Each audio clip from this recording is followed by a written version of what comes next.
예. 시작해봅시다. 오늘 13회차고요. 오늘은 10이랑 15품을 둘 다 나가면 좋을 것 같아서 갖고 왔는데 마이크 테스트 안 해보셨나요? 이미 해봤어. 아. 자, 그 사이에 있던 일을 한번. 오늘은 일단 첫째로는 그 B가 난조로 결석. 또 뭐가 있죠? 근황? 다들 여전히 정신없고 여전히 재밌게 살고 있어요. 정신없고 재밌음, 시험 출제 끝남. 맞아요. 그리고 저는 논문은 지난번에도 이미 네. 아, 낸 거는 이미 근데 이제 패스가 됐다는 걸 아. 확인을 오. 다음도 했고 아, 정당하다. 2달 뒤 대학원생. 등록금 고지서도 잘 받았습니다. 중요한 일이죠. 이번에 제발 그 한 분이 오셨으면 좋겠는데, 나머지 한 분이 세 분 중에 한 분은 왜 두 분 붙었는데 두 분이 오셨으면 좋겠는데. 맞지? 2달 뒤 대학원생이고, 또 대학원 스터디에서 블레지언이랑 발표 또 블레지언? 탱클. 진짜 모르는데? 아니, 지금 대학원에 그 둘레즈 전공하는 친구가 있어. 네, 그 친구가 이제 다음 학기 조교를 하게 될 친구인데, 둘레즈 좋아해. 근데 나는 둘레즈를 보고 들을 때마다 뭐지? 막 불교 짭인가? 막 맨날 그랬는데 진짜 그런 느낌이야. 전반적으로 뭘까? 어떤 주체성의 해체나 차이와 반복이나 생성 이런 개념 얘기할 때마다 이 냄새가 이 인도의 냄새가 나는데? 막 이런 느낌이 있거든. 이게 마냥 스피노자나 이런 거의 냄새가 아니야. 잘 맡아지면은 불교의 냄새가 나. 이게 진한 카레향 이렇게 착착착 올라오거든. 그래서 나는 이게 딱 해야. 근데 이제 그렇게 얘기하면 약간 발끈해. 왜냐면 이제 나한테 그래서 발끈했는데, 내가 이번 학기에 들레즈 듣다가 이제 그 친구한테 이렇게 건드렸었어. 물론 우리 그래도 나름 친하긴 한데 발끈한 게 있었어. 스터디에서 그 이야기 하다가 똑같은 발끈했다는 포인트를 들었어. 무슨 이야기였어? 궁금하고. 발제문을 읽으면서 너무 그 불교의 말씀하신 카리 향기가 나고 자기 무길성을 부정하고 이런 얘기가 좀그 공이나 이런 거랑 관련이 있는 것 같아서 질문을 드렸더니 이제 약간 흠칫하시면서 불교랑은 다르다. 맥락을 잘 고려해야지 블레츠가 그래서 불교의 팍돌이 그런 거 아니다라고 막 하셔갖고 나중에 알고 보니까 한 11번 정도 태영 선배한테 긁힘을 받았다 이런 얘기 하셨어요. 비하인드로 제가 이미 아주 글을 아니 근데 비슷하다고 하면 되지 왜 그거를. 왜냐면 나는 거기서 어디까지 가냐면은, 근데 둘레즈는 그래서 주체 해체나 공에 관련된 그런 것까지는 가는데, 그 다음에 어떤 대승적인 발전으로 이루어지는 보시행이나 보살도에 대한 이야기는 안 하니까 사실상 그냥 서양판 부파불교 아니야 이렇게 긁어버린 거지 이제. 그래서 이야. 그 많이 서양 호승 아니냐. 그래서 이제 그건 좀 민감하다. 그래서 이제 우리 저번에 대학원 종강 모임 때도 칸티언과 언젠가 한번 접해야 되는데 너무 사람들이 많이 접하고 있어서 내가 때릴 수는 없어서 칸티언과 내가 같이 보다가 둘레즈 철학에 체계가 있냐? 체계가 없는 거 아니야? 그랬더니 이제 비체계도 체계다. 무슨 소리야 그게? 비체계냐 씨발. 아직 체계가 안 세워진 상태로 죽은. 근데 체계가 모르겠어. 난 둘레즈 전공 안 하니까 나도 말을 크게 얹지 않지만 그럴 거 다 긁었어도 그런 일이 있었다. 자, 또 저는 지도 대학원 학기 종강 둘레즈 수업 F. 와. 어. F는 뭘 안 낸 거 아니야? 아니 풀수업 거부.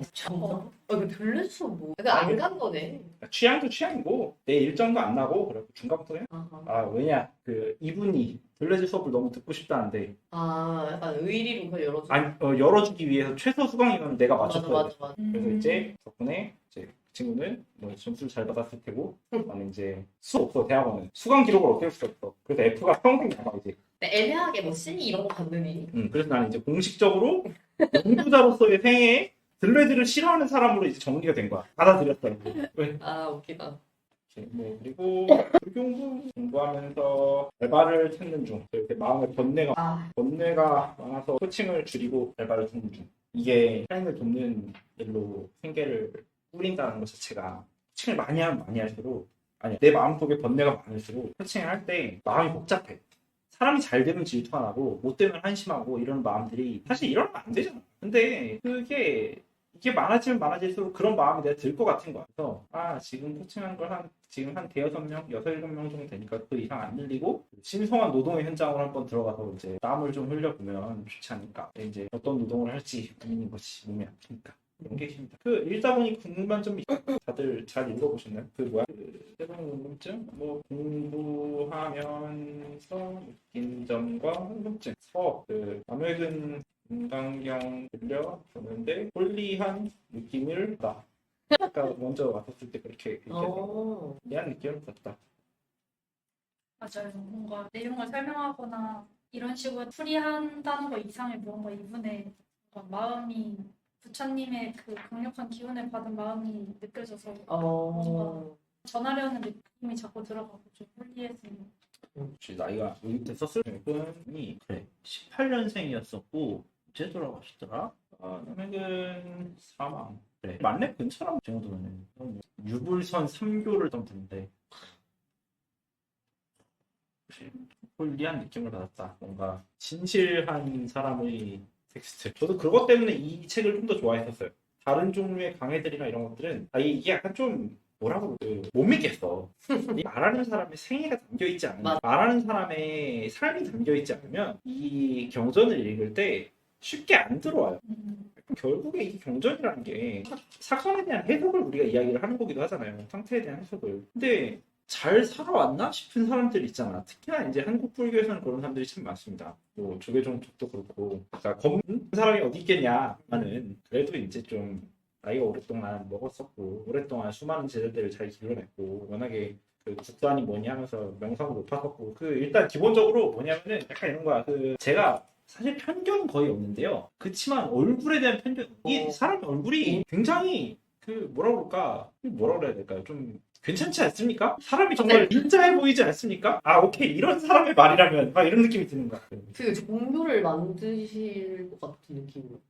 봐봐 우리 저번에 한번 대선 관련 이야기 했었을 때 이 후보님 있어. 김길수 후보 옛날.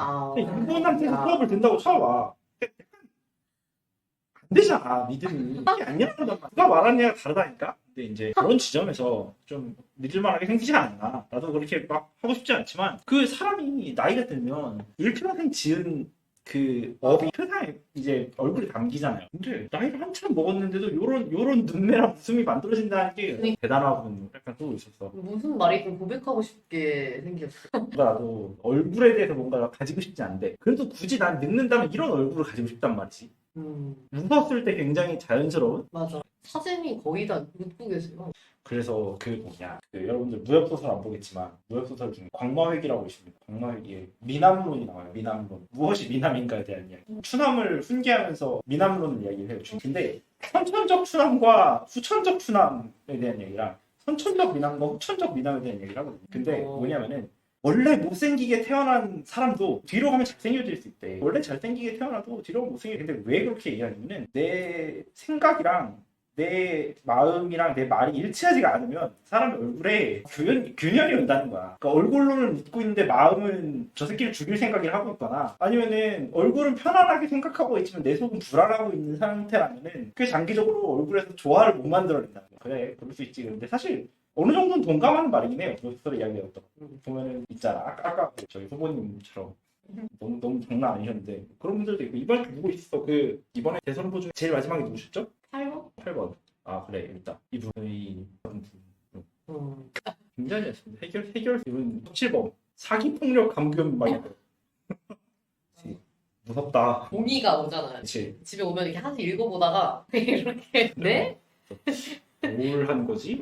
왜 이렇게 했는데 그 직원을 불법으로 구금했다는 소린가? 노동법이랑 같이 얽혀 있다고. 그러니까 직원한테 돈을 안 준 수준이 아니라 구금을 했다는 거야? 이해가 안 가는데 하여튼 뭔가 신묘한 그런 분위기 뭐 같은 그렇다. 동의한 얼굴 봐도 사람이 신실하고 선해 보였다. 근데 심지어 그 생문에도 그게 나와요. 미적 가치와 윤리적 가치에 대한 파트가 있는데 도덕주의 뭐 이런 거 배우거든요. 거기에서 플라톤이 이제 했던 말을 저는 이용하면서 왠지 얼굴이 괜찮아 보이면 그 사람은 미덕이 있는 것이다. 윤리적으로도. 그래서 왠지 저 사람이 너무 별론데 싶으면 그거는 단지 미적인 가치를 넘어서서 윤리적인 가치에서도 별로라고 생각하는 가능성이 크다. 뭐 이런 얘기를 했던 게. 왜냐면 고대 그리스인들은 얼빠였으니까. 그렇죠. 그치. 아름다운 소년을 좋아했잖아 걔네들. 걔네들의 걔네들의 그 성애관과 사랑관은 이미 21세기가 받아들이기엔 너무 그 뭐야 대단했다. 동성애에 대한 시각만 봐도 그렇죠. 자식을 낳을 수도 없는데 사랑한다면 그게 진짜 아니야. 씨, 어떻게 저런 이미 우리랑 차원이 다른 거야. 이 시대에 오케이, 그러니까 사치품인 거야 그 사람은. 그렇기 때문에 그거야말로 진정한 사랑이야. 그러면 딩크족이야말로 이런 건가? 뭐지? 외모에 대한 얘기입니다. 또뭐 다른 궁금증 있습니다. 저는 개인적으로는 오늘 후반부에 질문이 하나 있었고 이 지점으로 고민을 아직도 하고 있음. 이제 안육따라 산맥선보리에 관련된 질문인데 이거는 추가로 다른 분께 물어야 할 듯이고요. 그리고 맞아 정상보 선생님께 자문 오. 부탁을 일단은 알겠다라고 하심. 일단은 알겠다는 사실 거절하신 거잖아. 몰라. 그냥 우리 쳐들어가면 되지 뭐. 동철 때 성공쌤의 덕을 참 많이 봤었는데. 그러니까 선생님 우리 진짜 좋아했거든요. 그러니까 저희 그냥 그때 가면 돼. 맞아. 항상 그렇지만 그 교수님들도 바쁘시긴 한데 오는 사람 안 거부하고 맞아. 차 한 잔 정도는. 거부하면 어쩔 건데 가면 되지. 그러니까 스폰 지역이 정해져 있잖아. 그럼 가면 되는 거야. 그러니까 딱 거기 맞아. 스폰 딱 나온다. 그럼 거기서 기다리면 되는 거지. 도망칠 수 없단 말이야. 그렇죠. 전임 교원이라서 어딜 가실 수가 없어. 이제 은퇴하시면 스폰 지역이 그러니까 일정하지가 않아지니까 맞아. 이제 그때부터 힘들어지거든. 근데 그래도 성태형 쌤을 뵐 수 있어. 그러면 이제 된다. 비비면 된다. 저는 지난 시간에 이미 다 얘기를 많이 했어서 이번에는 좀 그냥 쉽게 잘 읽혔던 것 같아요. 그리고 그냥 개인적으로 인상 깊었던 부분 중에 하나인데 이게 취업도 그 시작할 때 도시에 대한 얘기를 하면서 구명조끼를 빌려주는 그런 얘기를 하거든요. 이걸 보면서 나는 이 남획은 저자께서 나는 도시 했던 건 도시가 아니라 난 불교도가 아닐지도 모른다라고 하시는 그것마저 정말 불교도시다라고 느꼈어요. 몸으로 하는 도시가 어렵다 뭐 이런 맥락으로 홀리. 한번 볼까요? 그럼 일단 14품 마지막을 먼저 봅시다. 14품의 마지막인데요. 경초외도 다 나왔고 네, 약보살, 심시, 그리고 소견, 약보 법, 이행보시, 여인 약간 단어를 책을 좀 많이 읽다 보면 단어들을 말하게 될 때가 있어요. 기타도 크로매틱 스케일 같은 거 계속 연습하다 보면 나도 모르게 그 스케일들을 연주하게 될 때 있거든요. 분명 이행보시라고 보이는데 행어보시로 읽게 되거나 약간 모르겠어. 나도 모르게 특정 단어를 어정쩡하게 배워서 그래. 제대로 배웠으면은 그렇게 안 읽었겠지? 하여튼 신기하다. 자, 그래서 보면 이제 보살도를 수행하는 사람에 대한 마음이거든. 보살의 마음이 법에 머물러 보시를 행한다면, 그러니까 심주 법에 머물러서 이행보시 한다면, 여인 입암, 그러니까 이 사람이 어두운 데로 들어가서 아무것도 볼 수 없다. 증무소견. 예를 들어 마음이 법에 머무른다 이거잖아요. 무언가에 머무르는 마음에 대한 이야기를 여기서 하는 거죠. 근데 만약에 보살이 심부주법, 어법이 아니라 이제 부주법으로 해서 이게 약간 이상해. 심주어법이잖아요. 근데 여기서 심부주법인 거야. 나는 그렇게 봐도 여전히 그 문법을 잘 이해 못하겠어요. 가끔씩. 심주부법이라고 해야 되지 않나? 아닌가? 어떻게 생각하십니까? 주가 저기서 동사로 그러니까 마음이 법에 머무른다면 이미 머무르지 않 지금 부주가 동사인 건가? 그냥 이 자체로? 그치. 그렇죠.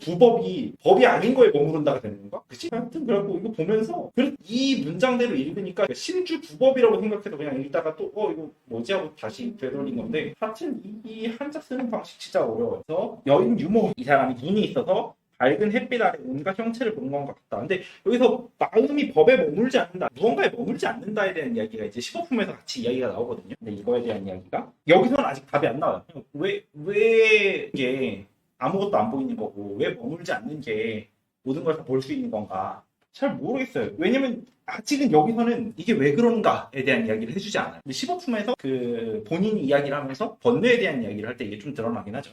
자, 뒤에 보면은 수볼이 당내 지세 약유 선남자 선여인 능어 차경 수지독송 즉위열애 선남자 선여인이라는 거는 그거였었죠. 보살도를 걷고 있는 보살도를 걸어서 성취를 원하고자 하는 중생들 일체를 그냥 이렇게 말하는 거죠. 비구니 선남자 선여인 이렇게 말하는 것처럼 이 사람들이 이제 그러니까 이 경전을 능히 수지독이면서 즉위열애 그리고 이불지혜, 부처의 지혜로 모두 알고 그리고 모두 보고 그리고 개득성취, 무량, 무변, 공덕 그 말 그대로 양도 없고 변하지도 않는 엄청나게 좋은 공덕을 쌓을 거다라고 이야기를 해요. 근데 약간 여기서부터 여기는 그냥 그 뭐라 그러지? 이거 하면 진짜 좋다인 건데 이거 하면 진짜 좋다에 대해서 왜인지는 안 나와요 아직은.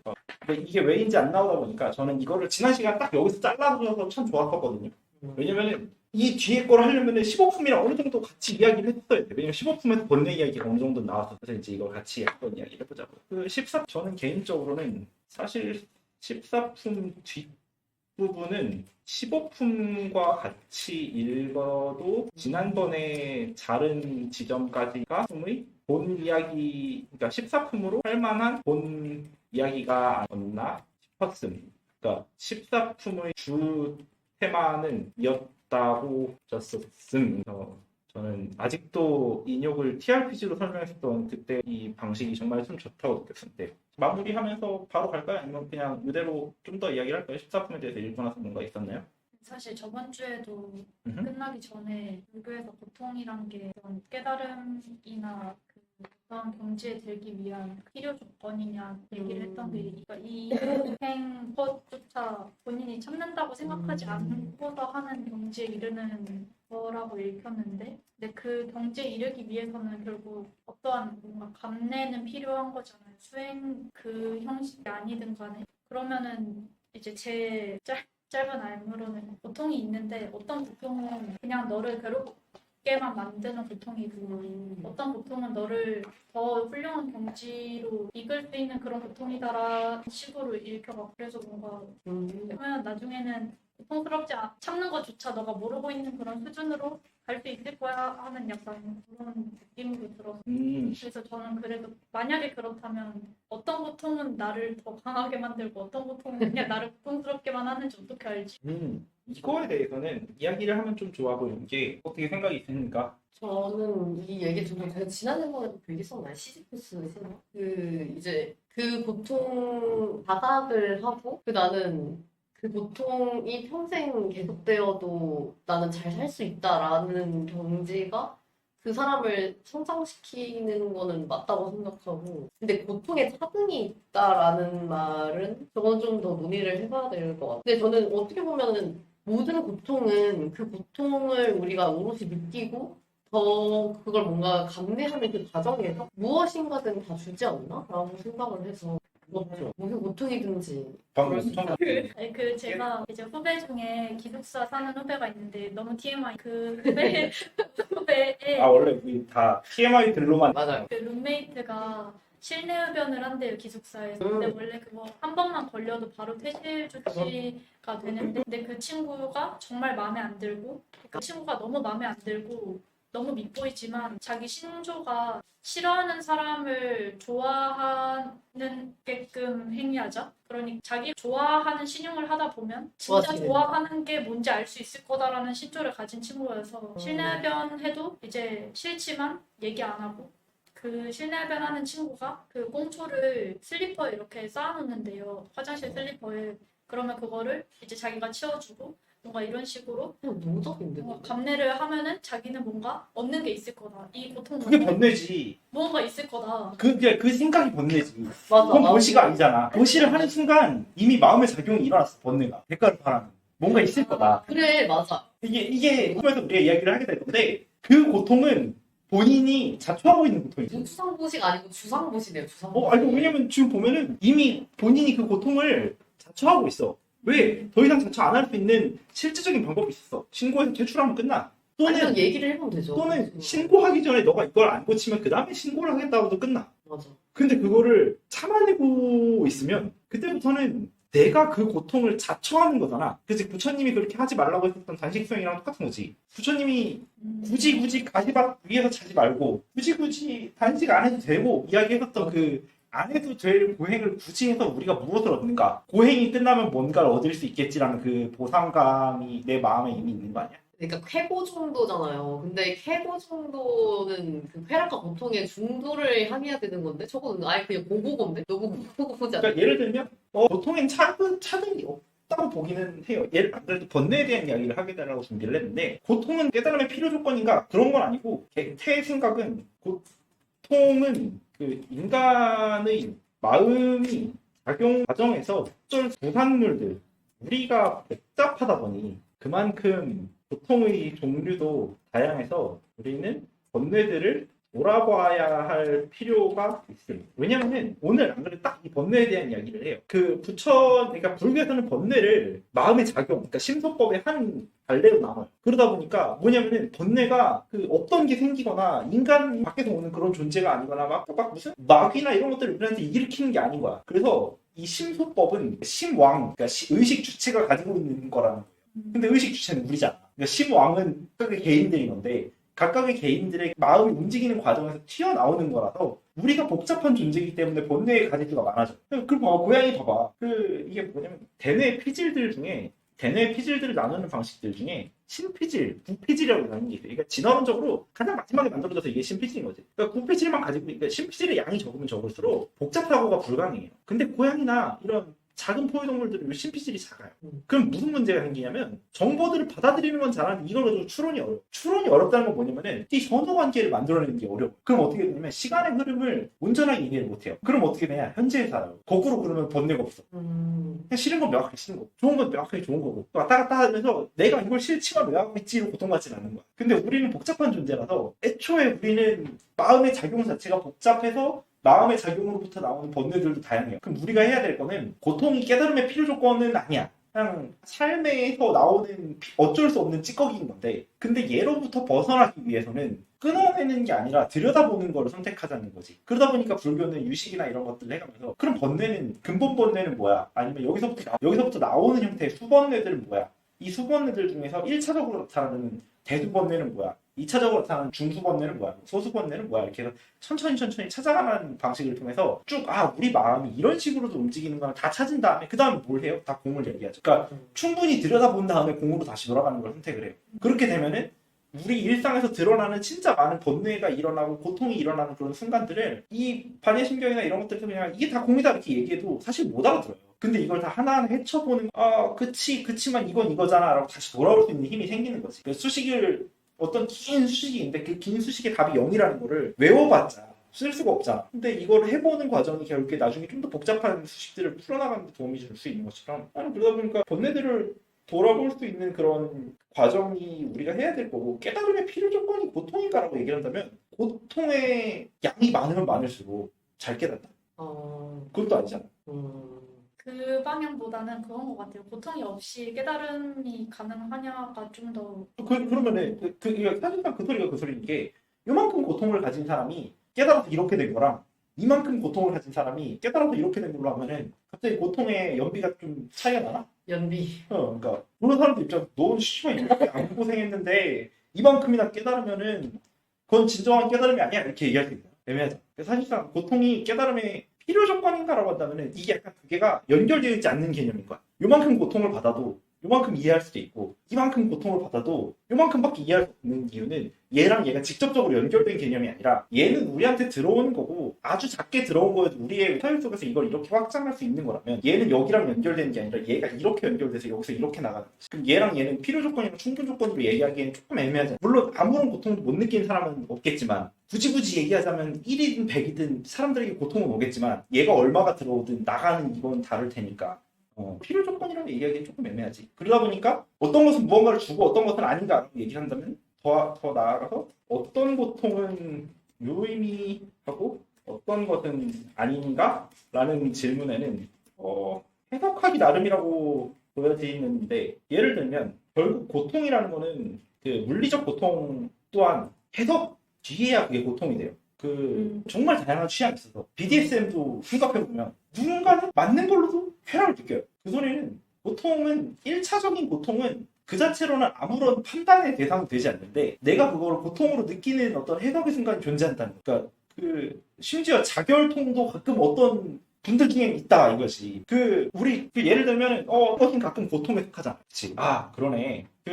고통에 대한 얘기를 해보죠. 저는 저 고통이, 그러니까 이 외적 고통이 아니고 전 내적 고통, 깨달음을 얻게 해준다고 생각하는데, 우리가 외부에서 뭔가에 자극을 받아서 마음에서 작용이 일어나는 거잖아요. 그러면은 내 안에서 내가 그걸 고통이라는 걸 인지하고 그걸 회복하려는 과정은 당연히 깨달음을 준다고 생각하는데 그거는 내 안에서 일어나는 그 작용의 방식인 거지 밖에서 들어오는 외부 자극이 나한테 고통인지 아닌지에 대한 건 사람마다 다르지 않을까요? 그러니까 왜냐면 인지 우리가 지난 시간에 끝나고 그 퀴어 퍼레이드를 갔잖아요. 지난 퀴어 퍼레이드에서 우리가 못 봤던 장면이 하나 있습니다. 진짜 굉장했던 장면이었대요. 그 깃발을 들고 이렇게 횡진하시던 분들 중에 그 깃발 루트에서 누가 나타났는데 그 동성애는 똥이다 이렇게 얘기하면서 팻말을 들고 그 대변을 온몸에 붙인 거야. 야. 그래서 똥 치려고 나타난 거야. 그래서 사람들이 경찰에 끌려가고 경찰들이 막 그 분변을 이렇게 칠하신 분 이렇게 끌고 나갔어. 진짜 그 이제 진영에 중간에 개인적 차량이 이렇게 지나갈 때 러쉬 냄새가 이렇게 쫙 나는데 러쉬 냄새와 똥 냄새의 잔인한 대결이 있었다는 이야기가 있었어. 누가 이기는가 막 했었는데 근데 그걸 보면서 느꼈던 게 나는 저거는 쾌락의 영역이라고 봐. 왜냐면 그래서 저분한테 별명이 붙었어. 똥성애자 붙었어. 똥성애자. 스카톨로지 아닌가? 우리 쪽 같은데 잘못 간 것 같은데 그러니까 약간 그치 디나이얼인 거지. 나도 모르게 일단 반대를 해버린 거예요. 왜냐면 내가 아무리 동성애를 싫어해도 나는 똥을 몸에 묻힐 생각을 못 하거든. 그래서 내가 진짜로 싫어하는 걸 내가 몸에 묻힐 수 있을까? 나 괜찮아 머릿속으로 생각을 해도 내가 이렇게 분변을 묻히고 시위를 할 수 있다는 그 가정이 안 되는 거예요. 그래서 그 똥성애자를 보면서 진짜 이름 잘 지은 것 같아. 똥성애자. 보면서 오케이 더러운 거조차도 사실상 즉각적인 고통이 아닌 거야. 그분은 그거를 맞아 즐거웠을 거야. 그러니까 뭘까? 그분의 내면이 너무 궁금해. 일단 이게 고통은 아니었겠지. 그거보다 더 큰 고통. 내 몸에 똥이 발라져 있다는 그 고통보다 저 새끼들이 지금 살아 숨 쉰다는 이게 더 고통이었던 거야. 고통이 얼마나 상대적이고 얼마나 주관적이야. 결국에는 외부적인 것들. 예를 들면 우리는 더러운 걸 보면 본능적으로 한다고 하지만 사실은 그 사이에 그 말라식과 아래야식이라고 하는 그 7, 8식 어딘가 사이에 또는 혹은 우리가 본 것과 말라식 사이에 어딘가에서 치환되는 그 순간이 이걸 더럽다라고 느끼거나 이걸 끔찍하다라고 느낀다라는 거지. 뭐 예를 들면 바퀴벌레 이런 것도 비슷해요. 사실 우리는 너무 빠르게 움직이니까 이걸 본능적으로 혐오, 본능적으로 두렵다 이렇게 느끼지만 실제로는 그 사이 어딘가에서 변화되는 순간이 있으면은 사실은 고통은 외부적으로 들어오는 게 아니라 내 내부에서 해석해서 만들어내는 거잖아. 그렇다면은 내부에서 해석해서 만들어내는 게 고통이라면 유의미랑 무의미는 결국에는 내가 여기서부터 무엇을 얻는다라는 건 철저하게 내 경험에 대한 내 해석인 거잖아. 그럼 내가 무언가를 얻어낼 수 있는 해석이 가능하면 그거는 유의미한 고통일 테고 내가 얻어낼 수 없다면 그건 무의미한 고통이 아니라 정확히 말하자면 내가 아직 그것을 통해서 배울 수 있을 만한 역량이 안 되는 거겠지. 저도 그래서 모든 고통은 유의미할 수 있다라고 생각하는데 그걸 해석하는 과정에서 이제 우리가 삶의 경험치가 고통을 많이 겪어보면 높아지잖아요. 유의미하지 않나라고 생각을 하는데 왜냐면 글쓰기 수업 같은 거 하면 글쓰기 수업에서 컨석이라는 걸 다뤄요. 이게 뭐냐면은 컨텍스트, 그러니까 사건인 거죠. 이 사건의 상황인 거, 맥락들 그리고 리절트 이렇게 다뤄요. 이게 뭐냐면은 사건 그 자체로 경험이 되지 못해요. 사건에 대해서 내가 반응한 행동들, 가만히 있었다, 반대했다, 긍정적으로 더 나아가 도왔다 이런 것들 그리고 그게 나의 마음이나 실제 나의 현실에 어떤 변화를 주었는가. 보통 요걸 합쳐서 경험이라고 부른단 말이에요. 그렇기 때문에 일어난 사건은 그 자체로 경험이 아니고 그럼 일어난 사건은 그 자체로는 고통이 아니에요. 그리고 그게 고통이라고 해도 봐봐요. 룸메가 실내 흡연을 했다. 그거는 이제 고통을 유발하는 사건인 거지 고통스러운 사건 아니에요. 거기에 대해서 내가 무엇을 했다와 그 이후에 내가 무엇이 되었는가 있는데 총체적으로 이걸 고통이라고 얘기를 하면서 무의미한 고통이 되는 과정은 룸메가 룰을 어기고 내부에서 담배를 펴요. 근데 그 다음에 나는 그것에 대해서 참는 것을 선택하고 그 룸메를 감싸주는 것을 선택했는데 그 이유가 뭐예요? 룸메를 아껴서가 아니에요. 이렇게 하면 뭐가 나오겠지라는 내 마음 때문이에요. 근데 그 뒤에 내 리절트는 지금 뭐가 됐냐면요. 뭐가 될 것 같고 뭐가 돌아올 것 같은 그 마음만 남아있어요. 맞아. 상황은 계속 그대로. 그럼 이거는 그냥 본인 스스로 고통을 만들어낸 거지. 맞아. 그럼 우리는 여기서 분석을 하고 나서 다시 돌아가 봐야 되냐면 이거는 지금 내가 내 멋대로 해석을 하고 내 멋대로 대처를 하고 내가 내 고통을 가중시키고 있는 거 아니야? 라는 이야기를 해볼 수 있겠지. 저는 근데 진짜 현실적으로 그냥 생각하는 건데 난 그런 상황이면 신고를 하는데 신고를 하면서 제가 사실 룸메인데 이게 알려지지 않았으면 좋겠어가지고 뭐 위층이나 아래층에서 사실 화장실도 피는 거잖아요. 그러면 무조건 냄새가 나고 저는 사실 제 윗집인가 아랫집인가 담배를 펴요 분명히. 그래서 샤워를 하는데 담배 냄새 너무 나는 거예요 화장실에서. 그리고 그게 되게 별로였거든요. 원래 그러면 안 되는 거잖아요.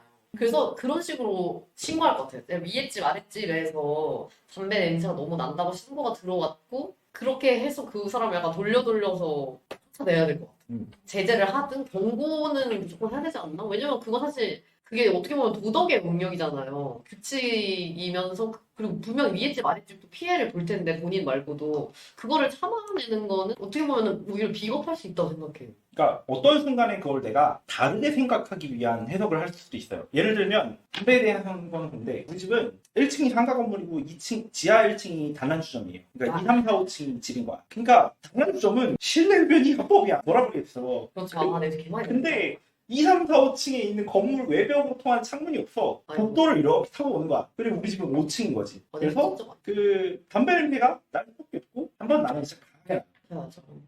돌아- 그러니까 그래서 어떻게 보면 다른 어, 고통을 불러일으키는 행위를 참고 있는 거야. 신고를 해도 할 수가 없어. 왜 합법이야? 그래서 어떻게 하냐?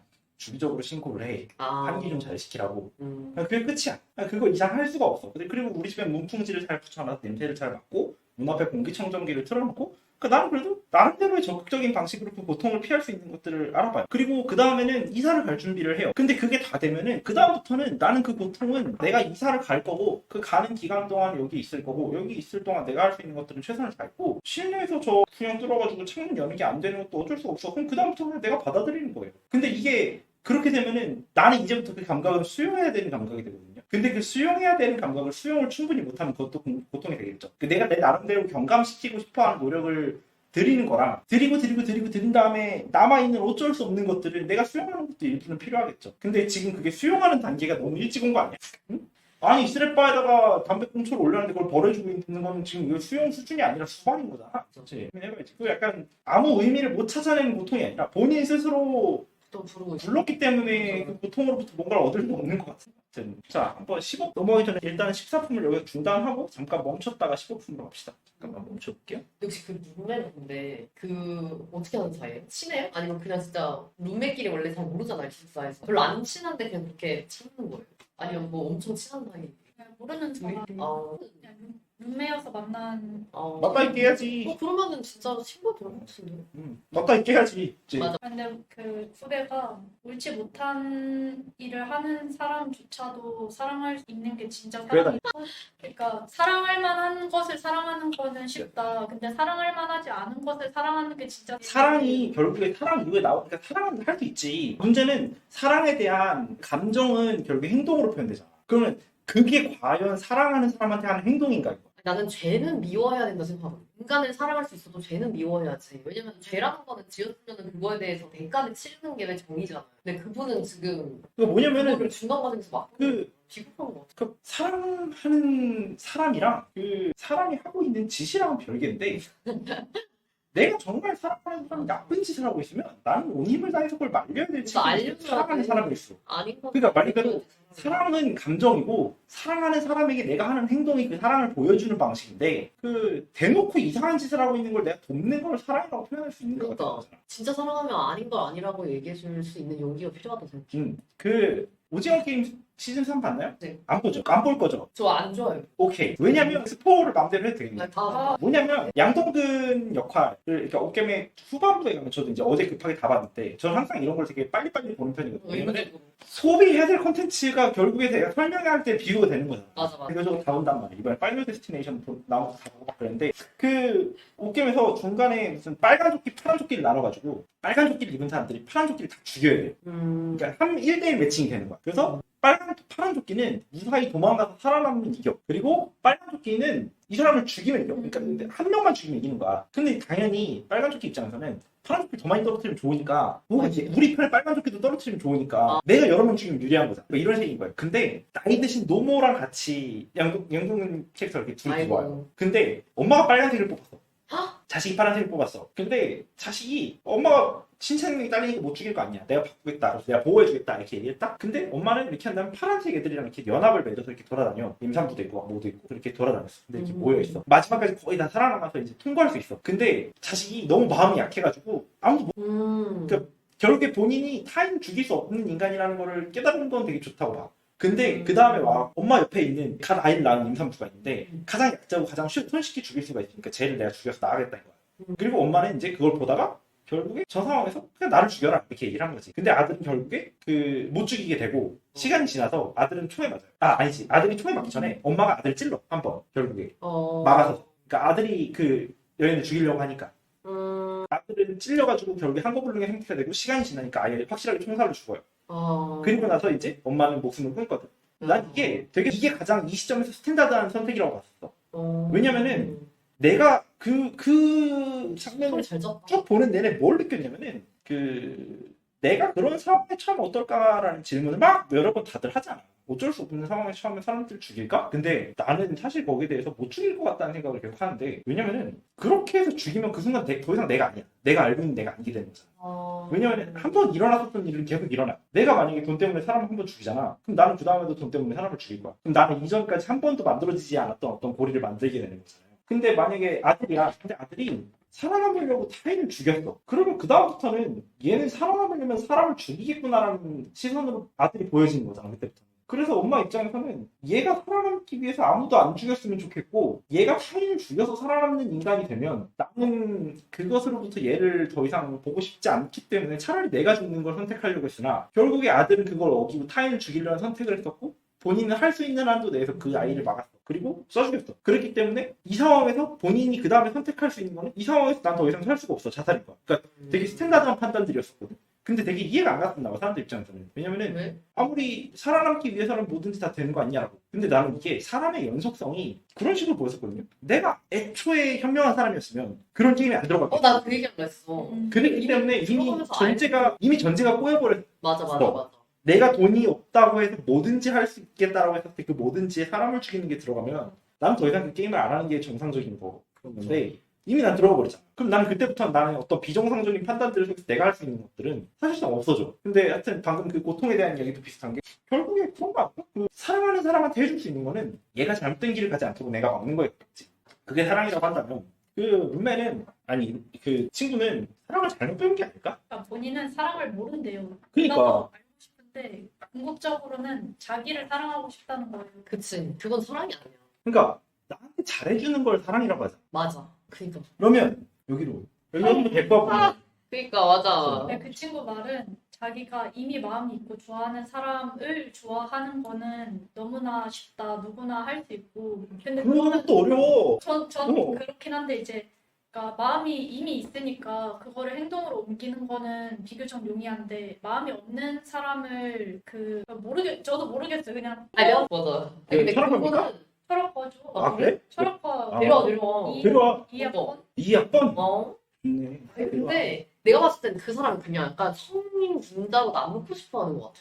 그게 되게 집착이라고 생각하거든요. 어쩌면 아닌 사람에게 아니라고 얘기를 하고 미움받을 수 있는 용기가 필요한데 내가 다 견뎌내고 성인 분자로 보이고 싶은 심리가 아닐까라는 그런 걸 수도 있고. 아 진짜 사람 모를 수도 있어. 뭐 모르지. 근데 나는 개인적으로는 그 사랑하는 사람한테 해줄 수 있는 건가 그리고 심지어 마음이 없어도 사랑할 수 있는가라고 한다면은 나는 좀 애매하지 않나? 본인은 이제 사랑이란 게 결국 표현형이다. 그러니까 마음은 사실 모르는 거잖아요. 다른 사람 눈에 봤을 때 정말 마음이 있어서 그렇게 행동하는 건지 행동만 그렇게 하는 건지 모른다. 그러니까 행동부터 하게 되면 마음도 생기지 않을까 하는. 난 전혀 안 돼. 그게 약간 뭐냐면은 그 사랑이 되면서 이제 우리의 그 번외 멤버 스피노자를 빌려오면 그 에티카 사랑은 그 외부 원인에 대한 관념을 수반하는 기쁨이라고 얘기를 합니다. 에티카 3부에서 나오는데요. 라고 표현돼요. 근데 이렇게 보면 사랑은 표현형이 아님이에요. 왜냐면 이 외부 원인에 대한 관념을 수반한다라고 얘기하는 게 되게 복잡하지만 외부 원인 생각은 사유 주체가 되는 대상이 아닌 것인 거죠. 그리고 관념을 한다라는 거는 그 우리 사유 대상 되는 것인 거죠. 기쁨 그것을 하는 것. 그러니까 그 이 문제 영역 증가하는 감각인 거야. 그럼 이건 뭐냐면은 그냥 필요자로부터 만들어지는 사랑에 대한 관념은요. 그 대상을 알아가는 이 기쁨에 우리는 그것을 사랑이라고 부르는 것 같아요. 근데 그 관념을 소환한다는 게 되게 다양한 형태로 해석되는데 저는 개인적으로 어떻게 느끼냐면 그래서 이 사람은 어떻게 되냐면 점점 보다 보면은 그것의 관점으로 세상을 봐요. 예를 들면 내가 누굴 너무너무 좋아하잖아요. 그러면 얘 이거 싫어하는데로 내 세상이 보여요. 얘 이거 좋아하는데 그 세상이 보이죠. 그러니까 관념이 추가된다는 건 그런 거예요. 얘에 대해서 많이 알면 알수록 내 시선 역시도 바뀌는 걸 느끼고 있어요. 그러면서 내가 얘의 관념을 정말 많이 수반하고 있군. 그리고 그게 되게 기뻐요. 어떻게 기쁘냐면 내가 진짜 싫어하는 사람을 너무너무 싫어해도 가끔 외부 원인에 대한 관념을 수반하는 슬픔이 돼요. 이거는 보통 증오라고 부르죠. 걔를 떠올리는 게 너무너무 싫은 거예요. 그래서 사랑이랑 증오는 비슷한 형태의 표현인데 마지막에 기쁨인가 슬픔인가만 달라지는데 그러면은 증오일 때는 어떻게 해요? 걔를 괴롭히기 위해서 이거 얘가 싫어한대. 해줘야지. 얘는 이걸 싫어하니까 이런 식으로 얘는 이걸 좋아하니까 그래서 약간 뭐가 됐든 간에 내 머릿속에 계속 같이 들어오는 거예요. 그 표현형은 그 이후에 거다 보니까 사랑은 이미 약간 정서적인 개념인 거고 그 정서가 어떻게 표현되는가는 다른 거죠. 그래서 사랑에 좋은 표현이 있는가? 좋은 표현형이 있는가는 우리가 그 다음에 이야기해야 될 거지만 애초에 사랑을 그렇게 이해하면 안 되지 않을까? 내가 무언가를 사랑한다는 걸 어떻게 알 수 있냐면 나도 모르게 내 사진첩에 많이 들어와 있거나 나도 모르게 내가 주로 쓰는 단어의 원인이 되어 있거나 나도 모르게 어떤 내 생각이 기반이 되어 있는 것들을 난 사랑하고 있는 거지. 그런 식으로 약간 좀 수동적으로 파악할 수 있지 않을까? 그래서 대부분의 정서는 수동적으로 일어나다 보니까 사랑이라는 것 역시도 나도 모르는 사이에 정신을 차려보니까 내가 어떤 특정 대상을 내 머릿속에다가 자꾸 넣고 있고 그 넣고 있는 과정을 내가 기쁨으로 느껴 라고 할 때 우리는 그걸 사랑이라고 부르지 않는가. 근데 그렇게 얘기를 한다면 행동을 하다 보면 마음이 일어나는가 라고 얘기를 하면 어느 정도는 비슷할 수 있어요. 행동이 그 어떤 특정 보상을 준다면. 근데 아무런 보상을 안 주잖아. 근데 만약에 정신적 고양감을 느낀다고 쳐봐. 내가 그렇게 봉사에 가까운 일을 하면서 그러면 그거는 얘를 사랑하는 게 아니라 그 봉사를 하는 과정에서의 나의 고양감을 사랑하는 거야. 그러면 그거는 외부 원인이 아니라 내부 원인에 대한 관념을 수반하게 돼요. 그건 좀 달라지게 되는데 감정 표현이 그것도 다른, 그러니까 에티카는 좀 다른 걸로 얘기하는데 그렇게 되는 순간부터는 자기애와 오만의 영역으로 흘러가지 않을까? 까맣지 않다면? 그리고 저는 그 사람이 그냥 그렇게 행동하는 게 사랑도 거기서 나잖아요. 에리 프롬의 사랑의 기술을 보면 사랑은 주는 거라고 한단 말이에요. 받는 게 아니라 주는 거다. 그리고 저는 그런 의미에서 맨날 애들한테 덕질이 진짜 진정한 형태의 사랑일지도 모른다 이런 얘기를 하면서 왜냐면은 내가 받는 게 중요한 게 아니라 정말 사랑하는 그 주고자 하는 마음에 어떻게 보면 끝이 나잖아요, 덕질이. 근데 그분은 내가 봤을 때 사랑을 하는 게 아니고 사랑이 받고 싶은 거예요. 왜냐면은 그 사람이 그렇게 함으로써 나를 좋아해 주겠지? 사랑이 받고 싶은 거지. 내가 생각하는 좋은 형태의 사랑은 주는 거라고 저는 보거든요. 근데 거꾸로 원래 대부분의 사람들은 자기가 받고 싶어 하는 걸 줘. 다만 줄 때 그걸 받고 싶어, 그러니까 줄 때 그걸 돌려받을 걸 예상하는 거 아닌가 이거지. 예를 들면 덕질이라고 해도 내가 받았으면 좋겠는 방식으로 덕질을 해. 얘가 기뻐해줬으면 좋겠다가 걔가 뭘 좋아하는지를 알아보는 것도 있지만 당연히 그 마음에는 난 당연히 이렇게 봐봐 그 똥성애사를 덕질한다고 하면 내가 그렇게 할 바가 아니잖아. 내가 가능한 선에서 얘가 좋아할 걸 해주겠지. 결국엔 내가 감당 가능하고 내가 받고 싶은 무언가들로 나는 덕질을 한다고. 근데 다만 그거를 그렇게 해도 내가 그걸 돌려받고 싶다라는 그 마음이 있는가. 그러니까 내가 이렇게 받으면 좋으니까까지는 가능한데 내가 이렇게 해줬으니까 내가 이렇게 받고 싶다는 또 아닌 건데 그 받고 싶다까지 가버리는 순간에 마음이 많이 머무르지. 그럼 우리가 잠깐 여기서 쉬었다가 14분 넘어가서 요 본내 이야기를 떼봅시다. 이렇게 후배 뒷담화를 10학번도 넘은 사람들이 그냥 이렇게 그러니까 한참 네가 많이 후배에 대한 감동되겠는데. 미안하네. 다음 주에 볼 수 있으면 좋겠다. 그렇지. 다음에 볼 수 있으면 너무 좋겠다. 궁금해. 궁금해지네. 궁금해. 봅시다. 자, 끝. 네.